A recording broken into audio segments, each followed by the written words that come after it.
18 तारीख को आपके बेटे की थाने के सामने गोली मारकर हत्या कर दी जाती है, जिसको लेकर धरने प्रदर्शन भी हुए और कुछ लोगों की उसमें गिरफ्तारी भी हुई। पुलिस ने उन लोगों को जेल दे दिया। मगर आज आप यहाँ पर शासन प्रशासन से क्या मांग करते हैं? सर, 18 तारीख में मेरे बेटे की हत्या हुई।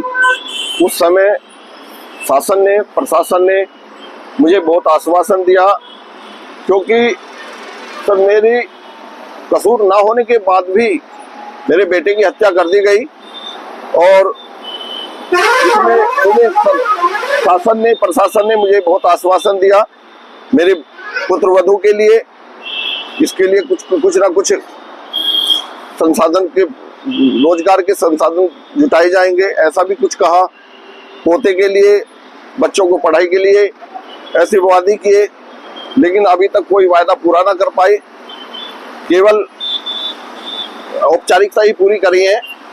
जो कि सुरक्षा की बात मैं करूं तो सुरक्षा में मुझे कुछ भी अभी तक कोई वेपन नहीं मिला, मेरे परिवार को कोई वेपन नहीं मिला। और मेरी आर्थिक स्थिति भी बहुत कमजोर है। पुत्रवधू मेरी, कुछ भी हो सकता है, अभी भी खून की उल्टी आती है क्योंकि वो सदमे से बाहर ना हो पाई है।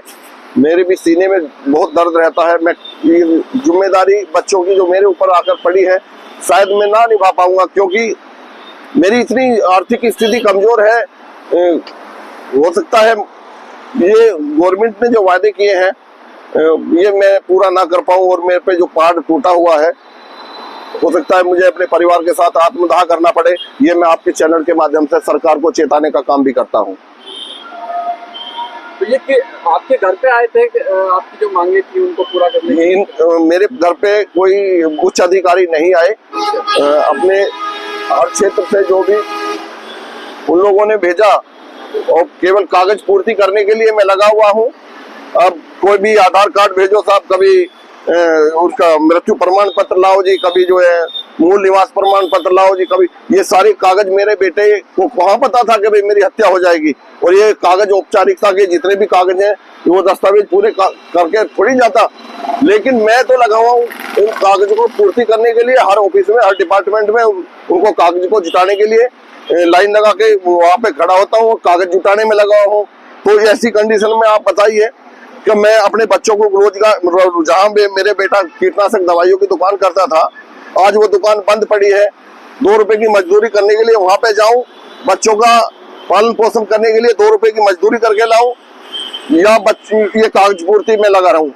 तो ये देखिए कि मैं तो दोहराए पे खड़ा हूं, दोहराया नहीं बल्कि एक ऐसे समुद्र में, चक्रव्यूह में मैं फंस गया हूं कि मेरा निकलना मुश्किल है। और मैं ऐसे में अपने आप को, अपनी वाइफ और अपने परिवार को लेकर मैं आत्मदाह करूंगा, क्योंकि मजदूरी करने के लिए मेरे साथ नहीं, जो मेरी दुकान में मेरे बेटे के पास जो किसान आते थे, आज वो किसान भी नहीं, क्योंकि दुकान बंद है 2 महीने से। तो मैं 2-4 दिन के लिए दुकान पर गया, कोई ग्राहक आता नहीं है, तो मजदूरी का एक स्रोत था वो बंद हो चुका। मैं कहाँ से बच्चों को पालूंगा? तो शासन प्रशासन ने कोई आपको लेटर या फिर आपको कुछ नहीं, मुझे कुछ नहीं दिया है। हम आपकी मांगे जो है ये मानेंगे? मुझे कोई शासन ने लेटर या किस तरह से कोई भी अभी कुछ नहीं दिया। या नौकरी की कोई बात नौकरी की ये बात? ये हमने लिखित में भी दिया है, डीएम साहब को भी देख आए हैं, विज्ञापन भी गया है। और मैं खुद उस समय, हमारे दीपक सर, मीणा जी डीएम साहब थे, उनके संज्ञान में मैटर चल रहा था। तो आज वो यहाँ नहीं है, वो उनकी ट्रांसफर हो गया। तो अब ये नए डीएम साहब आए हैं, इनसे मुझे अपेक्षा है कि मेरे दुख में इसके संज्ञान को अपने संज्ञान में ले, पूरे प्रकरण को जो 18 तारीख में मेरे बेटे की हत्या हुई है उसको संज्ञान में लेते हुए मेरे इसमें सहयोग करें। और मुझे डीएम सर से यही अपेक्षा है। नौकरी और सुरक्षा का जो वादा किया था शासन प्रशासन ने, वो किस अधिकारी ने किया था? कुछ लिखित में है आपके पास या नहीं है? ये सर, मुझे जो है, जहाँ पर मैं डीएम साहब के पास में गया था अपने परिवार के साथ में, तो उन लोगों ने मुझे आश्वासन दिया कि इसमें विषय में सोचेंगे।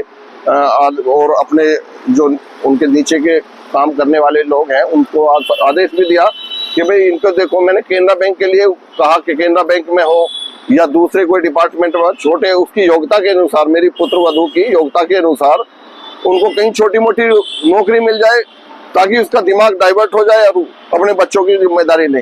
कौन किसी का भाई, कौन किसी का परिवार किसकी मदद करता है? तो मैं भी शायद ना रहूं, उसकी जिम्मेदारी को निभाते हुए मेरी भी 55 साल की लगभग उम्र जा रही है। और आदमी जिंदा ही कितना रहता है इस युग में।